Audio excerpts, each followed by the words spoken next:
Hello friends, welcome to exam सोच YouTube channel पर। दोस्तों, इस वीडियो में हम करेंगे UP police constable re exam के लिए टॉप 50 क्वेश्चन। हमने सारे क्वेश्चन सिलेक्टेड इंपॉर्टेंट लिए हैं।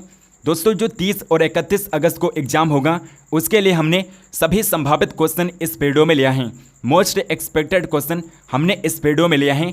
तो दोस्तों, आप इस वीडियो को अंत तक ज़रूर देखिएगा। चलिए दोस्तों, इस वीडियो को हम शुरू करते हैं। हमारा जो पहला क्वेश्चन है दोस्तों कि भारत की सबसे बड़ी कृत्रिम झील कौन सी हैं। मोस्ट इंपॉर्टेंट क्वेश्चन है दोस्तों, भारत की सबसे बड़ी कृत्रिम झील कौन सी हैं। ये दोस्तों उत्तर प्रदेश में स्थित है। उत्तर प्रदेश में स्थित है, इसलिए ये एग्जाम पॉइंट ऑफ व्यू से सबसे महत्वपूर्ण हो जाती हैं। भारत की जो सबसे बड़ी कृत्रिम झील है गोविंद बल्लभ पंत सागर झील है। गोविंद बल्लभ पंत सागर झील भारत की सबसे बड़ी कृत्रिम झील है और ये उत्तर प्रदेश में स्थित हैं। चलिए अगले क्वेश्चन है, लोकटक झील किस राज्य में स्थित हैं। ये क्वेश्चन पूछा जा चुका है। 25 अगस्त की जो शिफ्ट हुई थी उसमें ये पूछा गया क्वेश्चन है कि लोकटक झील किस राज्य में स्थित हैं। तो लोकटक झील पर दुनिया का एकमात्र तैरता हुआ राष्ट्रीय उद्यान है दोस्तों। दुनिया का एकमात्र तैरता हुआ राष्ट्रीय उद्यान अगर पूछा जाए, तैरता हुआ राष्ट्रीय उद्यान अगर पूछा जाए कौन सा है, तो तैरता हुआ राष्ट्रीय उद्यान है केबुल लामजाओ। केबुल लामजाओ जो है ये दुनिया का एकमात्र तैरता हुआ राष्ट्रीय उद्यान है और ये कहाँ पर स्थित है दोस्तों, तो ये दोस्तों लोकटक झील पर स्थित हैं। लोकटक झील पर दुनिया का एकमात्र तैरता हुआ राष्ट्रीय उद्यान है केबुल लामजाओ, जो कि लोकटक झील पर स्थित है। लोकटक झील कहाँ पर है दोस्तों, ये मणिपुर राज्य में स्थित है। मणिपुर स्टेट में लोकटक झील स्थित हैं। अगला प्रश्न है कि 2014 में भारत में नोबेल शांति पुरस्कार किसने प्राप्त किया था। 2014 का जो नोबेल शांति पुरस्कार था ये कैलाश सत्यार्थी को दिया गया था।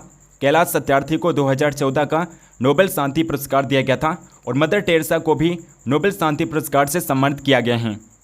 नेक्स्ट क्वेश्चन, भारत के प्रथम अर्थशास्त्री जिन्हें नोबेल प्राइज़ मिला था। तो भारत के पहले कौन इकोनॉमिक हैं जिन्हें नोबेल प्राइज़ दिया गया था, तो अमर्त्य सेन राइट आंसर हो जाएगा दोस्तों। अमर्त्य सेन भारत के पहले ऐसे इकोनॉमिक्स हैं जिन्हें अर्थशास्त्र के क्षेत्र में नोबेल प्राइज़ दिया गया था। कब दिया गया था, तो याद रखिएगा 1998 को, 1998 को इन्हें नोबेल प्राइज़ दिया गया था। और दोस्तों, अगर आपको कंटेंट पसंद आ रहे हैं तो आप इस वीडियो को लाइक ज़रूर करिए दोस्तों, और चैनल को सब्सक्राइब नहीं किए हैं तो चैनल को सब्सक्राइब करके बेल आइकन को ऑल पर क्लिक कर लीजिए, ताकि हम जो भी वीडियो डालें उसकी नोटिफिकेशन आप तक जरूर पहुँचें। और इस वीडियो को अपने दोस्तों के पास जरूर शेयर करिएगा दोस्तों। तो अगला क्वेश्चन है दोस्तों, उत्तर प्रदेश से उत्पन्न कौन सा पारंपरिक लोक नृत्य अपनी नाटकीय कहानी कहने और जटिल फुटवर्क के लिए जाना चाहते हैं। तो राइट आंसर कथक हो जाएगा दोस्तों। कथक है उत्तर प्रदेश का जो क्लासिकल डांस है, कथक है। और बात करें दोस्तों टोटल यानी कि कुल शास्त्रीय नृत्यों की, तो कुल शास्त्रीय नृत्य कितने हैं, 8 शास्त्रीय नृत्य हैं कुल। अगर संगीत नाटक अकादमी के अनुसार बात किया जाए तो 9 शास्त्रीय नृत्य हैं। संगीत नाटक अकादमी के अनुसार छऊ को भी भारत का शास्त्रीय नृत्य ऐड कर लिया जाता है। संगीत नाटक अकादमी के अनुसार 9 हैं और ऐसे कितने हैं, 8 हैं क्लासिकल डांस भारत में। अब बात करते हैं कि कौन कौन से क्लासिकल डांस हैं। तो पहला है कथक दोस्तों। कथक कहाँ का है, तो कथक दोस्तों ये उत्तर प्रदेश का है। कथक कहाँ का है, उत्तर प्रदेश का है। और सत्रिया जो है दोस्तों, सत्रिया ये असम राज्य का है। सत्रिया कहाँ का है, असम का है। और सबसे नया अगर क्लासिकल डांस पूछा जाए तो सबसे नया है सत्रिया। सत्रिया सबसे नया क्लासिकल डांस है भारत का, जो कि असम राज्य का है। मणिपुरी जो है दोस्तों ये मणिपुर का हो जाएगा। और छऊ जो है ये झारखंड का शास्त्रीय नृत्य है। और इसके अलावा दोस्तों ओडिसी कहाँ का शास्त्रीय नृत्य है, ये ओडिशा का शास्त्रीय नृत्य है। और भारतनाट्यम जो है, भारतनाट्यम ये सबसे पुराना शास्त्रीय नृत्य है दोस्तों। सबसे पुराना शास्त्रीय नृत्य भारतनाट्यम है और ये कहाँ का है, तमिलनाडु राज्य का है। तमिलनाडु राज्य का शास्त्रीय नृत्य अगर पूछा जाए कहाँ का है, तो भारतनाट्यम जो है तमिलनाडु राज्य का शास्त्रीय नृत्य है। और मोहिनी अट्टम कहाँ का है दोस्तों, केरल स्टेट का है। केरल राज्य का शास्त्रीय नृत्य क्या है, मोहिनी अट्टम है। और कथकली भी कहाँ का है, केरल का शास्त्रीय नृत्य है कथकली। और क्वेश्चन पूछा जाए दोस्तों कि कौन से राज्य के 2 शास्त्रीय नृत्य हैं, तो केरल हैं। केरल है जिसके 2 शास्त्रीय नृत्य हैं दोस्तों, 2 क्लासिकल डांस है केरल के, जिनमें कथकली और मोहिनी अट्टम हैं। और कुचिपुड़ी जो है दोस्तों, कुचिपुड़ी ये आंध्र प्रदेश का शास्त्रीय नृत्य हैं। आंध्र प्रदेश का क्लासिकल डांस क्या है, कुचिपुड़ी शास्त्रीय नृत्य जो हैं आंध्र प्रदेश का क्लासिकल डांस हैं। अगला प्रश्न है कि एलोरा निम्नलिखित में से किस राज्य में एक पवित्र स्थल है। तो एलोरा जो है ये बौद्ध धर्म से संबंधित पवित्र स्थल है। बौद्ध धर्म से संबंधित पवित्र स्थल है एलोरा, और ये महाराष्ट्र में स्थित है दोस्तों, महाराष्ट्र राज्य में स्थित हैं। नेक्स्ट क्वेश्चन, विनय पिटक किस धर्म से संबंधित हैं। तो विनय पिटक किस धर्म से संबंधित हैं, ये दोस्तों बौद्ध धर्म से संबंधित है। विनय पिटक बौद्ध धर्म से संबंधित ग्रंथ हैं। अगला प्रश्न, भारतीय संविधान की प्रस्तावना यानी कि उद्देशिका में कौन सा शब्द ये दर्शाता है कि भारत किसी भी बाहरी नियंत्रण से मुक्त है? तो कौन सा शब्द है जो ये दर्शाता है कि भारत संपूर्ण तरीके से एक स्वतंत्र देश है, एक स्वतंत्र और गणतंत्र देश है? ये कौन सा शब्द है जो दर्शाता है संविधान की प्रस्तावना का कौन सा शब्द है? तो संपूर्ण प्रभुत्व संपन्न शब्द हैं जो ये दर्शाता है कि भारत किसी भी बाहरी नियंत्रण से मुक्त हैं, यानी कि भारत पर किसी भी देश का नियंत्रण नहीं है, कंट्रोल नहीं है। संपूर्ण प्रभुत्व संपन्न जो शब्द है ये दर्शाता है। अगला प्रश्न है कि भारतीय संविधान में उद्देशिका का विचार किस देश के संविधान से लिया गया है? उद्देशिका यानी कि प्रियम्बल का जो विचार है किस देश के संविधान से लिया गया है? यूएसए यानी कि अमेरिका के संविधान से जो उद्देशिका का विचार है वो लिया गया है अमेरिका के संविधान से। नेक्स्ट प्रश्न है कि भारतीय संविधान में उद्देशिका की भाषा किस देश के संविधान से ली गई हैं? उद्देशिका प्रियम्बल की जो लैंग्वेज है दोस्तों ये ऑस्ट्रेलिया के संविधान से ली गई हैं। ऑस्ट्रेलिया देश से उद्देशिका की भाषा ली गई हैं। नेक्स्ट क्वेश्चन, संविधान की उद्देशिका में अब तक कितनी बार संशोधन किया गया है? संविधान की उद्देशिका प्रियम्बल में अब तक केवल एक बार संशोधन किया गया है। एक बार संशोधन किया गया है संविधान की उद्देशिका में। नेक्स्ट क्वेश्चन है कि भारतीय संविधान की उद्देशिका में संशोधन किस संशोधन अधिनियम के द्वारा किया गया था? तो दोस्तों 42वां संविधान संशोधन था जो 1976 में किया गया था। 1976 में 42वां संविधान संशोधन किया गया था और इसके द्वारा पहली बार उद्देशिका में संशोधन किया गया था और समाजवादी धर्मनिरपेक्ष और अखंडता शब्द जोड़े गए थे। अखंडता शब्द जोड़ा गया था संविधान की प्रस्तावना में 42वें संविधान संशोधन के दौरान। और दोस्तों 42वां संविधान संशोधन जो है इसे लघु संविधान भी कहते हैं। लघु संविधान भी इसे कहा जाता है। क्यों कहते हैं? क्योंकि इसके दौरान संविधान में व्यापक परिवर्तन किए गए थे, इसीलिए संविधान के जो 42वां संविधान संशोधन है इसे लघु संविधान भी कहा जाता है। अगला प्रश्न है दोस्तों कि हम भारत के लोग शब्द का प्रयोग भारतीय संविधान में कहाँ पर किया गया है? तो हम भारत के लोग शब्द जो हैं इसका प्रयोग किया गया है संविधान की प्रस्तावना में। संविधान की प्रस्तावना में इन शब्दों का प्रयोग किया गया है। नेक्स्ट क्वेश्चन है किसने प्रस्तावना को संविधान की आत्मा कहा है? संविधान की आत्मा प्रस्तावना को किसने कहा था? पंडित जवाहरलाल नेहरू ने कहा था कि प्रस्तावना जो है ये संविधान की आत्मा है। अगला प्रश्न है किसने प्रस्तावना को पहचान पत्र कहा था? प्रस्तावना को पहचान पत्र कहा है N.A.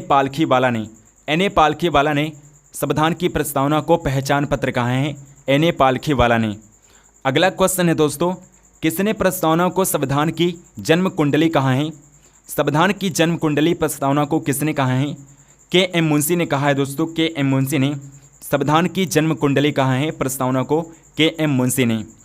नेक्स्ट क्वेश्चन है कि भारतीय संविधान का कौन सा भाग संविधान की आत्मा कहलाता है? तो संविधान की आत्मा किसे कहा जाता है? उद्देशिका और प्रस्तावना को संविधान की आत्मा कहते हैं, उद्देशिका और प्रस्तावना को। तो यहाँ पर हमारा राइट आंसर क्या हो जाएगा? ऑप्शन सी जो है राइट आंसर हो जाएगा। अगला क्वेश्चन है दोस्तों भारत के संविधान की प्रस्तावना किन शब्दों से शुरू होती हैं? तो हम भारत के लोग शब्दों से शुरू होती हैं। हम भारत के लोग शब्दों से संविधान की प्रस्तावना शुरू होती हैं। नेक्स्ट क्वेश्चन है कि भारत में निम्नलिखित में से कौन सा पठार अरावली और विंध्य क्षेत्र के बीच में स्थित हैं? अरावली और विंध्य क्षेत्र के बीच में मालवा का पठार है जो स्थित हैं। मालवा का पठार है जो अरावली और विंध्य के क्षेत्र में स्थित हैं। नेक्स्ट क्वेश्चन भारत के लौह पुरुष के रूप में किसे जाना जाता है? तो लौह पुरुष किसे कहते हैं दोस्तों? सरदार वल्लभ भाई पटेल को लौह पुरुष कहा जाता है। सरदार वल्लभ भाई पटेल को लौह पुरुष कहते हैं। और नेताजी किसे कहा जाता है? सुभाष चंद्र बोस को नेताजी कहते हैं। नेताजी सुभाष चंद्र बोस को कहा जाता है। Next question green house gas क्या है? तो ग्रीन हाउस गैसें क्या होती हैं? गैस जो अवरक्त विकिरण उत्सर्जित और अवशोषित करती हैं उन्हें ग्रीन हाउस गैसें कहते हैं। जो गैसें अवरक्त विकिरण को उत्सर्जित करती हैं और अवशोषित करती हैं। ग्रीन हाउस गैसों की एग्जाम्पल अगर बात करें एग्जाम्पल की जो CO2 गैस हो जाएगा, CO2 यानी कि कार्बन डाइऑक्साइड गैस हो जाएगा, CH4 मीथेन गैस हो जाएगा। और इसके अलावा कौन सी गैस हैं? CFC यानी कि क्लोरोफ्लोरोकार्बन गैस हैं जो कि एक ग्रीन हाउस गैस हैं। अगला प्रश्न है दोस्तों भारत लिपुलेख दर्रा किस देश के साथ साझा करता है? तो जो लिपुलेख दर्रा है ये भारत को किस देश के साथ साझा करता है? ये चीन के साथ साझा करता है दोस्तों। ये क्वेश्चन आपके यूपी पुलिस री एग्जाम में पूछा जा चुका है कि भारत का जो लिपुलेख दर्रा है किसके साथ अपनी सीमा साझा करता है? चीन के साथ अपनी सीमा साझा करता है। और चीन के अलावा ये नेपाल के साथ भी अपनी सीमा साझा करता है। बात करते हैं इंपॉर्टेंट दर्रों की जो आपके एग्जाम पॉइंट ऑफ व्यू से महत्वपूर्ण हैं। तो काराकोरम दर्रा जो है ये लद्दाख में स्थित हैं। जोजिला दर्रा लद्दाख में स्थित हैं। बनिहाल दर्रा जो है जम्मू कश्मीर में है। पीर पंजाल दर्रा जो है जम्मू कश्मीर में है। बुर्जिला दर्रा इंपॉर्टेंट है दोस्तों, ये जम्मू एंड कश्मीर में है। माना दर्रा उत्तराखंड का है। लिपुलेख दर्रा और नीति दर्रा जो हैं ये उत्तराखंड राज्य के हैं। शिवकिला दर्रा और रोहतांग दर्रा जो हैं ये हिमाचल प्रदेश राज्य के दर्रे हैं। बारालाचा दर्रा और दीफू दर्रा भी कहाँ के हैं? अरुणाचल प्रदेश के दर्रा हैं। ये बारालाचा दर्रा जो है हिमाचल प्रदेश का है और दीफू दर्रा जो है ये अरुणाचल प्रदेश का दर्रा है। यांगयाप दर्रा जो है ये भी अरुणाचल प्रदेश का दर्रा है। और बोमडल दर्रा कहाँ पर स्थित है? अरुणाचल प्रदेश में स्थित हैं। नाथुला दर्रा ये सिक्किम में है। और जेलेप्पाला दर्रा दोस्तों ये भी सिक्किम राज्य में स्थित हैं। पालघाट दर्रा और इसके अलावा सेनकोट्टा दर्रा है जो कि केरल स्टेट में स्थित हैं। पालघाट दर्रा और सेनकोट्टा दर्रा कहाँ पर हैं? केरल राज्य में स्थित हैं। भोरघाट दर्रा और थालघाट दर्रा कहाँ पर हैं? महाराष्ट्र राज्य में स्थित हैं। और तूजू दर्रा कहाँ पर स्थित हैं? तूजू दर्रा जो है ये मणिपुर राज्य में स्थित हैं। तूजू दर्रा कहाँ पर है? मणिपुर राज्य में स्थित हैं। अगला क्वेश्चन है दोस्तों, स्वतंत्र भारत के पहले गवर्नर जनरल कौन थे? स्वतंत्र भारत के पहले गवर्नर जनरल लॉर्ड माउंटबेटन थे। लॉर्ड माउंटबेटन स्वतंत्र भारत के पहले गवर्नर जनरल थे। और अगर पूछा जाए कि पहले भारतीय गवर्नर जनरल कौन थे, पहले भारतीय गवर्नर जनरल कौन थे, भारतीय गवर्नर जनरल कौन थे, तो सी राजगोपालाचारी भारत के प्रथम गवर्नर जनरल थे और अंतिम गवर्नर जनरल बने हैं सी राजगोपालाचारी। अगला क्वेश्चन, अब्दुल कादिर बदाऊनी, नकीब खान और थानेश्वर किसके दरबार में थे? तो अब्दुल कादिर बदाऊनी और नकीब खान थानेश्वर किसके दरबार में थे? अकबर के दरबार में थे दोस्तों, अकबर के दरबार में। नेक्स्ट क्वेश्चन है कि अमोघ वर्ष किस वंश से संबंधित हैं? अमोघ वर्ष जो हैं ये राष्ट्रकूट वंश से संबंधित हैं, राष्ट्रकूट वंश से संबंधित हैं। नेक्स्ट क्वेश्चन, बुद्ध का जन्म स्थल क्या है? बुद्ध का जन्म कहाँ पर हुआ था? 563 ईसा पूर्व में, 563 ईसा पूर्व में बुद्ध का जन्म हुआ था। कहाँ पर हुआ था? कपिल वस्तु के लुम्बिनी में हुआ था दोस्तों। कपिल वस्तु के लुम्बिनी में भगवान बुद्ध का जन्म हुआ था 563 ईसा पूर्व में कपिल वस्तु के लुम्बिनी में। और बोध गया में दोस्तों भगवान बुद्ध को ज्ञान की प्राप्ति हुई थी। ज्ञान की प्राप्ति अगर पूछा जाए कहाँ पर हुई थी, तो ज्ञान की प्राप्ति हुई थी बोध गया में। बोध गया में ज्ञान की प्राप्ति हुई थी। और सारनाथ में भगवान बुद्ध ने अपना प्रथम उपदेश दिया था। प्रथम उपदेश कहाँ पर दिया था? सारनाथ में अपना पहला उपदेश दिया था। भगवान बुद्ध ने अपना पहला उपदेश दिया था सारनाथ में। अगला क्वेश्चन है दोस्तों, शिवाजी के प्रशासन में पेशवा किसे कहा जाता था? शिवाजी के प्रशासन में पेशवा कहते थे प्रधानमंत्री को, प्राइम मिनिस्टर को पेशवा कहा जाता था शिवाजी के शासनकाल में। नेक्स्ट क्वेश्चन, बक्सर का युद्ध कब आरंभ हुआ था? बक्सर का युद्ध कब आरंभ हुआ था? तो याद रखिएगा दोस्तों 1764 में 22 अक्टूबर 1764 को बक्सर का युद्ध हुआ था। 22 अक्टूबर 1764 को। नेक्स्ट क्वेश्चन, मुगल वंश की स्थापना भारत में कब हुई थी? मुगल वंश की स्थापना भारत में पानीपत के प्रथम युद्ध के द्वारा हुई थी। पानीपत का जो प्रथम युद्ध हुआ था दोस्तों, पानीपत का जो प्रथम युद्ध हुआ था, पानीपत का प्रथम युद्ध कब हुआ था? तो याद रखिएगा 1526 में। 1526 में पानीपत का प्रथम युद्ध हुआ था। और इसमें बाबर ने इब्राहिम लोदी को हराया था। बाबर ने इब्राहिम लोदी को हराया था। इसमें बाबर ने इब्राहिम लोदी को हराया था। बाबर ने इब्राहिम लोदी को हराया था। पानीपत के प्रथम युद्ध में बाबर ने इब्राहिम लोदी को हराया था और मुगल साम्राज्य की स्थापना की थी भारत में इब्राहिम लोदी को हरा करके 1526 में। बाबर इसमें जीत गया था और इब्राहिम लोदी हार गया था पानीपत के प्रथम युद्ध में। अगला क्वेश्चन है दोस्तों, निम्नलिखित में से कौन सा सबसे पुराना स्मारक है? भारत का जो सबसे पुराना स्मारक है दोस्तों, अजंता की गुफाएं हैं। अजंता की गुफाएं जो हैं सबसे पुरानी गुफाएं हैं। नेक्स्ट क्वेश्चन, भारत में प्रथम मुस्लिम आक्रमणकारी कौन था? भारत में जो सबसे पहला आक्रमणकारी था दोस्तों, मोहम्मद बिन कासिम था। महमूद बिन कासिम जो है प्रथम मुस्लिम आक्रमणकारी था जिसने भारत के सिंध शहर पर आक्रमण किया था, सिंध पर आक्रमण किया था। और सिंध का उस समय राजा कौन था? तो याद रखिएगा दोस्तों, सिंध का उस समय राजा था दाहिर। दाहिर उस समय राजा था जिसे पराजित किया था मोहम्मद बिन कासिम ने। नेक्स्ट क्वेश्चन है कि भारत में सबसे खारे पानी की झील कौन सी हैं? भारत की सबसे खारे पानी की झील कौन सी हैं? सांभर झील है दोस्तों। सांभर झील जो है ये भारत की सबसे खारी पानी की झील है और ये कहाँ पर है? राजस्थान राज्य में स्थित हैं। राजस्थान राज्य में सांभर झील स्थित हैं जो कि खारे पानी की सबसे बड़ी झील हैं। अगला क्वेश्चन, भारत में सबसे अधिक ऊंचाई पर स्थित झील कौन सी हैं? सबसे अधिक ऊंचाई पर स्थित झील कौन सी हैं? चोलामू झील हैं। चोलामू झील जो हैं ये भारत के सबसे ऊंचाई पर स्थित झील हैं। नेक्स्ट क्वेश्चन, राजसमंद झील कहाँ पर स्थित हैं? राजसमंद झील जो हैं ये किस राज्य में है? तो ये दोस्तों राजस्थान में है। राजस्थान राज्य में राजसमंद झील स्थित हैं। नेक्स्ट क्वेश्चन, निम्नलिखित में से कौन सा झील ज्वालामुखी उद्गार से बना है? तो कौन सा झील है जो ज्वालामुखी उद्गार से बना है? लोनार झील है जो ज्वालामुखी उद्गार से बना है। लोनार झील है और ये महाराष्ट्र में स्थित है दोस्तों। महाराष्ट्र में लोनार झील स्थित है जो कि ज्वालामुखी उद्गार से बना है। अगला क्वेश्चन, हीराकुंड बांध का निर्माण किस नदी पर किया गया था? हीराकुंड बांध का निर्माण किस नदी पर किया गया था? महानदी पर हीराकुंड नदी का बांध का निर्माण किया गया था, महानदी पर। अगला क्वेश्चन है दोस्तों, किस जल निकासी के दौरान गुंबद जैसा जल निकासी पैटर्न बनता है? तो समांतर ड्रेनेज पैटर्न है जिसके द्वारा गुंबद जैसा जल निकासी पैटर्न बनता है, समांतर ड्रेनेज पैटर्न है। नेक्स्ट क्वेश्चन है कि सबसे बड़ा टेक्टोनिक प्लेट कौन सा है? सबसे बड़ा टेक्टोनिक प्लेट है प्रशांत प्लेट। प्रशांत प्लेट जो है सबसे बड़ा टेक्टोनिक प्लेट है। नेक्स्ट क्वेश्चन, चीन को सिक्किम से कौन सा दर्रा जोड़ता है? चीन को सिक्किम से दोस्तों नाथुला दर्रा है जो जोड़ता है। नाथुला दर्रा है जो चीन को सिक्किम से जोड़ता है।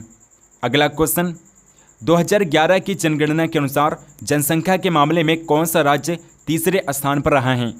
तो जनसंख्या के अकॉर्डिंग पहले स्थान पर बात करें तो उत्तर प्रदेश से दोस्तों। उत्तर प्रदेश जनसंख्या के मामले में भारत का सबसे बड़ा राज्य है। जनसंख्या के मामले में सबसे बड़ा राज्य है उत्तर प्रदेश जो है जनसंख्या के मामले में सबसे बड़ा राज्य है, जिसकी जो जनसंख्या है लगभग 20 करोड़ है जनसंख्या 2011 की जनगणना के अनुसार। और सेकंड नंबर पर है दोस्तों महाराष्ट्र। सेकंड नंबर पर कौन सा राज्य है? महाराष्ट्र सेकंड नंबर पर जनसंख्या के मामले में सबसे बड़ा राज्य है। और थर्ड नंबर पर है दोस्तों बिहार। थर्ड नंबर पर कौन सा है? बिहार राज्य है। और फोर्थ नंबर पर है पश्चिम बंगाल। फोर्थ नंबर पर कौन सा राज्य है? पश्चिम बंगाल। जनसंख्या के मामले में फोर्थ नंबर पर सबसे बड़ा राज्य है पश्चिम बंगाल। तो यहाँ पर हमारा राइट आंसर क्या हो जाएगा? बिहार हो जाएगा दोस्तों, बिहार। तीसरे नंबर पर है जनसंख्या के मामले में, तीसरा सबसे बड़ा राज्य है जनसंख्या के अकॉर्डिंग बिहार। नेक्स्ट क्वेश्चन है कि सूर्य के चमकते हुए भाग को क्या कहते हैं? सूर्य के चमकते हुए भाग को कहा जाता है फोटोस्फीयर। फोटोस्फीयर कहते हैं सूर्य के चमकते हुए भाग को। नेक्स्ट क्वेश्चन, राष्ट्रीय ग्रामीण विकास संस्थान कहाँ पर स्थित हैं? राष्ट्रीय ग्रामीण विकास संस्थान जो हैं ये दोस्तों हैदराबाद में स्थित है, तेलंगाना के शहर हैदराबाद में। निम्न में से कौन सा मानव विकास सूचकांक में शामिल नहीं है? ह्यूमन डेवलपमेंट इंडेक्स में कौन सा है जो शामिल नहीं है? तो यहाँ पर राइट आंसर हो जाएगा दोस्तों ऑप्शन बी, सामाजिक असमानता है जो शामिल नहीं है। वास्तविक प्रति व्यक्ति आय, प्रौढ़ साक्षरता और जीवन प्रत्याशा हैं तो ह्यूमन डेवलपमेंट इंडेक्स में शामिल है, लेकिन सामाजिक असमानता है जो शामिल नहीं है। नेक्स्ट क्वेश्चन, भारत में ग्रामीण क्षेत्रों में कौन सी बेरोजगारी सर्वाधिक पाई जाती हैं? ग्रामीण क्षेत्रों में दोस्तों मौसमी बेरोजगारी और अदृश्य बेरोजगारी सबसे ज़्यादा पाई जाती हैं। तो यहाँ पर ऑप्शन जी उपरोक्त दोनों इस क्वेश्चन का राइट आंसर हो जाएगा। मौसमी बेरोजगारी और अदृश्य बेरोजगारी ग्रामीण क्षेत्रों में सबसे ज़्यादा पाई जाती हैं। अगला प्रश्न है कि भारतीय अर्थव्यवस्था के उदारीकरण का अग्रदूत किसे कहा जाता है? भारतीय अर्थव्यवस्था के उदारीकरण का अग्रदूत कहते हैं डॉक्टर मनमोहन सिंह को, पूर्व प्रधानमंत्री डॉक्टर मनमोहन सिंह को।